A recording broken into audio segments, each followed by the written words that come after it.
Do you remember when you were younger and you would lose a tooth, put it under the pillow, and the next morning the tooth fairy would have filled up underneath your pillow with a great surprise? Well, that's kind of what I think about when I walk into the coop every morning and I grab an egg. They are truly like works of art. They have so many different colors and variations, shapes, sizes. Sometimes you'll get a really big one that is 2 yolks in it, which is just really fun to walk in there and find this delightful surprise. Raising chickens for eggs can have so many positive impacts on your life. Not only are you going to get really nutritious food sources that are natural, you know it's going into them because you're getting these really great eggs. If you're free ranging your chickens, it means that there's probably going to be a lot less cholesterol and healthy omega fatty acids within those eggs as opposed to store-bought eggs. And you get to come out and visit these beautiful little creatures throughout the day, which I know my husband, when he's feeling really stressed working from home, he'll kind of come out, hang out with the chickens, take a deep breath. You get kind of back into your zone and then can go back in and finish working. And they really are just a great sight to be seen. But with that, there's definitely a lot of things that you're going to need to make sure that you prepare before even getting started with chickens for raising eggs. And we're going to break it all down here, from the breeds that you should be picking to the coops to different tips and tricks for raising chickens for eggs.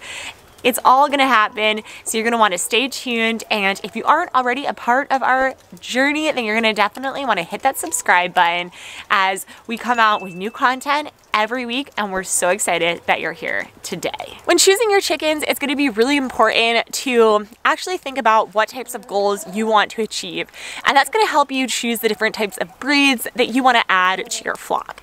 Now, here in our flock, we have 2 main breeds of our hens. We have the black and white ones, which are our Plymouth Rock chickens, and then we have Golden Comets, which are our orange chickens. Now, we got these for a few different reasons. One, we did want brown eggs because they're usually more they're easier to sell, honestly, and they're definitely wanted more. I think people associate that brown color just with a more nutritious egg. They both lay large eggs, which is really great because you get to have those really nice, nutritious, large eggs when you're cooking up an omelet or breakfast. And they're really great at laying, so they usually lay around 1 egg per day, averaging it out about 300 eggs per year. And that's give or take, depending on the weather. Usually in winter, they might not lay as often because there is less sun. But you want to think about what your goal is with breeding your chickens and what type of egg production you want. If you're looking for just a fun bird to add to your flock, then you might want to add a silky or a really fun, obscure breed. Whereas if you're really looking for different types of egg production, you might have a few different goals. If you're looking for a really productive chicken, then you're going to want to go for hybrids such as California White, Cherry Eggers, Highline, Golden Comets, and Indian River. Now, if you're looking for not just a heavy producer, but maybe you're looking for a really fun color, and eggs come in so many different colors. You can get them in white, which is going to be your leghorn, which you have a white bird in here. Right over there. And that's going to be your leghorn. You might want to do the browns, which again are like our Plymouth Rock or Golden Comets, or maybe you want to do a really funky color like a cream, a blue, green. These are going to be more of your Americana that you can get those really colorful eggs. Another factor that you might want to be looking for when choosing your type of breed is the egg size. Like I said, our breeds do have large eggs. The leghorn does have a smaller egg, so you're kind of getting that there. But if you want to produce a really large egg, then you're going to want to go after the Jersey Giants, Plymouth Rocks, Rhode Island Reds, Australopes. Another thing to think about when choosing your breed is when are they actually going to start laying eggs? Now, if you're thinking about getting a chicken now, then that means that you probably want eggs soon if you're going to be using them for egg production. Now, chickens are going to have different times where they're actually going to start producing eggs, and some breeds are going to start earlier, whereas others may take a little bit longer. If you're looking for that quick production of eggs, then you're going to want to start with a hybrid breed like the Indian Rivers, ISA Browns, Cherry Eggers, Golden Comets, and Pearl Leghorn. Making sure that you're going to have that production around 17 weeks, where most other birds might take as long as 21 weeks.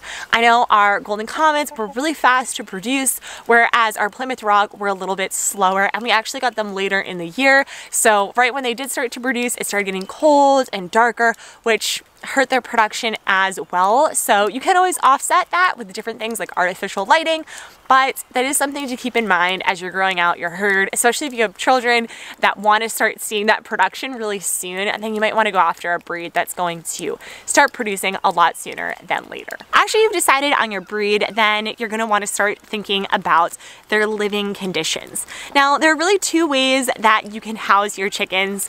You can house them in a stationary coop. So we actually repurposed our barn, and there's a whole video which I'll link down below that kind of shows the journey of how we turned it into a barn, into a coop, and you'll want to make sure that you really have protection from predators, and they will come in from the sky and from the ground. So definitely be prepared for that.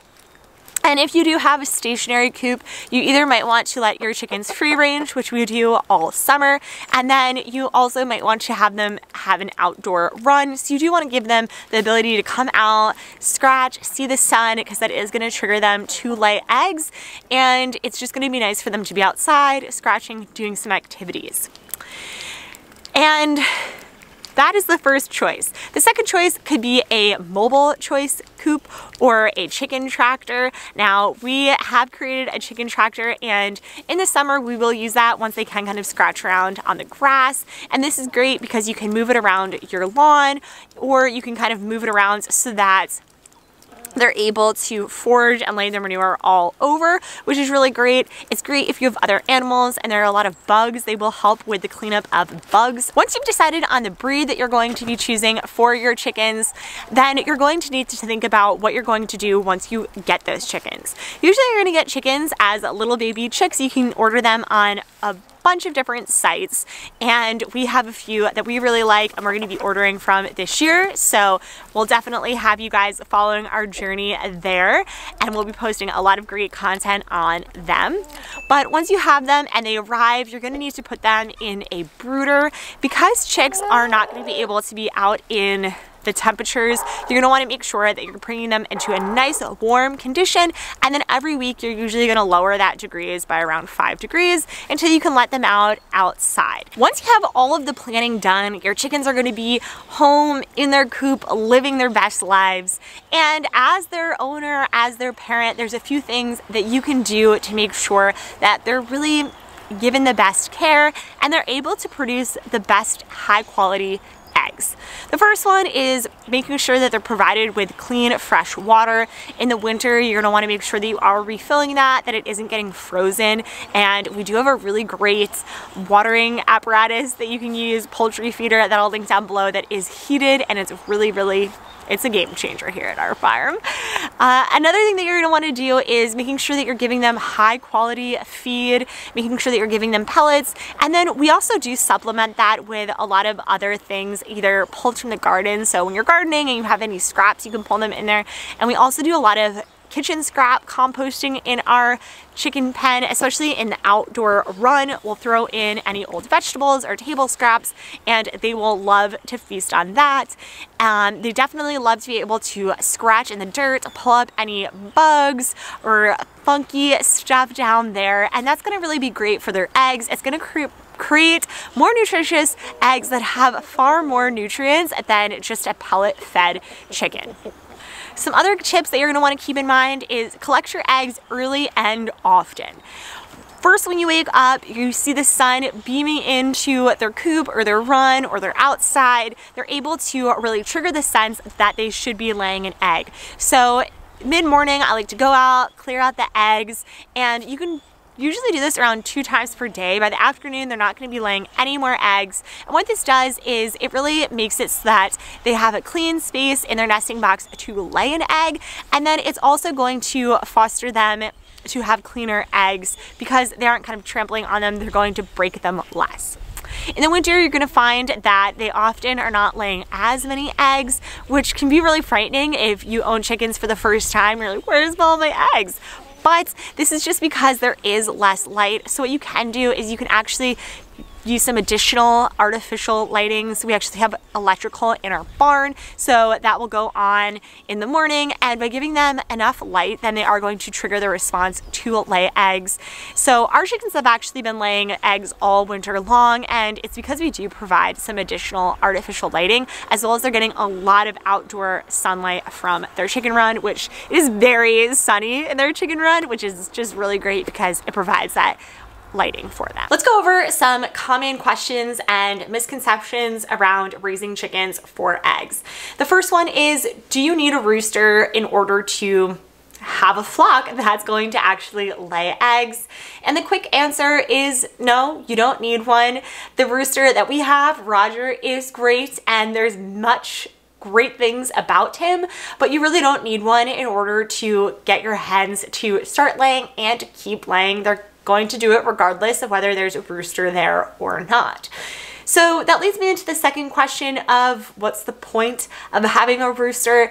And the main reason here is usually going to be because they are going to fertilize the eggs, so you can incubate them and kind of have your own reproduction of chickens. And that's why we originally got our rooster. And we've also realized that there are also a lot of other positives towards having a rooster. The next one is going to be that they're usually going to protect their flock. So for every 10 chickens, you're going to want around 1 rooster. If you have more than that, then they could start fighting, and you're going to notice that they could also start to hurt the hens. They might be losing fur or just be a little aggressive on them. So I would definitely stick to 1 rooster per 10 hens.